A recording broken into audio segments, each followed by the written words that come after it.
You knew the answer. You knew it before anyone else in the room. But your hand stayed down.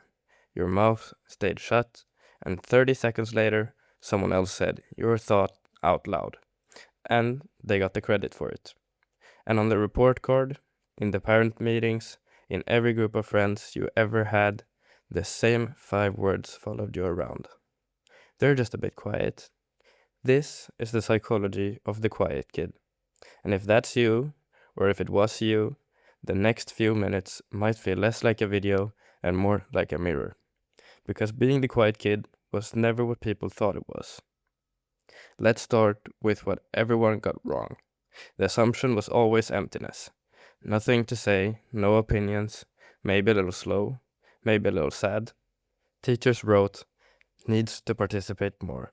Relatives asked, cat got your tongue? Classmates asked, why are you so quiet? There's no answer to that question, because the real answer, I'm not quiet. I'm just not saying most of it out loud.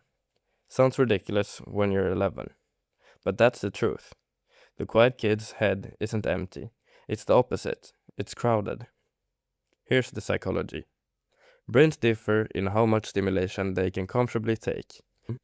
Research going back to psychologist Hans Eysenck suggests introverted brains run at a naturally higher level of internal arousal, meaning a noisy classroom, a chaotic lunch table, a group of 12 people taking over each other. That's not fun, that's flooding. The quiet kid isn't refusing to join the party. Their nervous system is already at the party, so they do what makes sense. They step back, they watch, they process, and while everyone else is talking to think, the quiet kid is thinking before talking. Those are 2 different operating systems. Neither one is broken. Now, one important split. Quiet has 3 very different sources, and they get lumped together. Introversion. I recharge alone.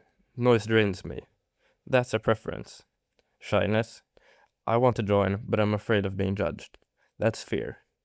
Social anxiety. My fear is so loud it ruins my life. That's a struggle, and it deserves real help, not a just come out of your shell. Most quiet kids are some blend of the first 2, and the shell everyone wanted them to come out of. It usually wasn't a shell, it was a filter.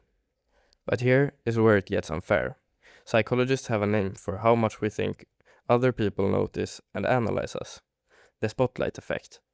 Everyone overestimates it. The quiet kid gets a double dose. They're convinced everyone notices every awkward word, so they say fewer words. Meanwhile, the people around them fill the silence with a story, and the story is never generous. Quiet gets read as bored. Bored gets read as rude. Rude gets read as they think they're better than us. That's the brutal irony. The kid who's terrified of being judged gets judged for being terrified. And then it happens. The sentence said right in front of them, in third person, like they're not even in the room. Don't mind them, they're always like that. That sentence does something. Psychologists call it labeling, and labels don't just describe, they instruct. Once the group decides you're the quiet one, the role hardens around you. Try to tell a joke. Everyone's shocked. Whoa, you're talkative today? And the attention burns so hot, you retreat for a week. So you stop trying. Not because you can't speak, because the room has already written your part, and going off script costs too much. This is the self-fulfilling prophecy of the quiet kid. Half the silence was never personality. It was a performance the audience demanded. And the cost is real. So let's not romanticize it.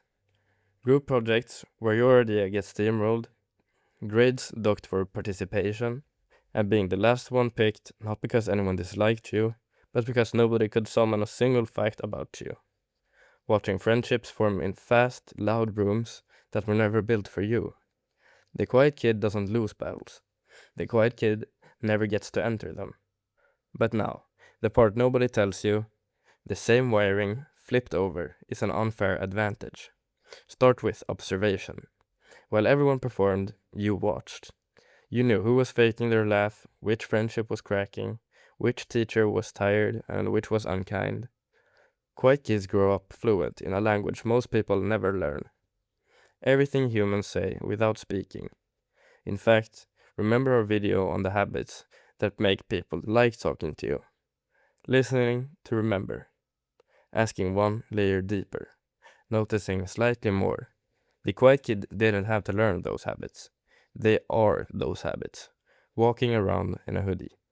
Then there's the strange power of scarce words. When someone talks constantly, each word is cheap. When the quiet kid finally speaks, the room turns. It's basic supply and demand. Rarity creates weight. Even their teachers pause. And depth. Quiet kids rarely have 12 friends. They have 2 or 3, but those friendships have basements and secret rooms. Small circle, deep roots. Research on friendship quality keeps finding the same thing. It beats friendship quantity for long-term happiness. Every time. So what happens when the quiet kid grows up? Here's the plot twist most of them never see coming. The world after school is not a cafeteria. School rewards volume. One giant room. One social ladder. Points for noise. Adult life quietly rewards the opposite. One-on-one conversations. Small teams. Deep work. Written words. Actually listening to people. The environment changes, and suddenly, the weird quiet kid is the colleague everyone trusts. The friend who remembers your dog's name, the person people describe as, I don't know why, they just get it. The quiet kid didn't change. The room finally did. If you're still in the loud years, school, college, and the big chaotic rooms, a few honest things. 1. Don't fight your wiring by impersonating a loud person. It reads as fake, because it is. And it drains you for nothing. 2. Borrow the second question. You don't need volume to connect. You need one good question, asked quietly, and then the other one underneath it. Curiosity is the introvert's charisma. 3. Move the battle to your terrain. One-on-ones, small groups, text, writing, the things you make. Your voice doesn't have to be spoken to be heard. And 4. The label is not a life sentence. New room, new people, no script. You're allowed to talk. You're allowed to walk in and be someone slightly louder or exactly this quiet on purpose. Because here's the truth under all of it. The quiet kid was never missing from the conversation. They were the only one hearing all of it. Every room needs one person who's actually listening. That was you. That is you. It was never emptiness.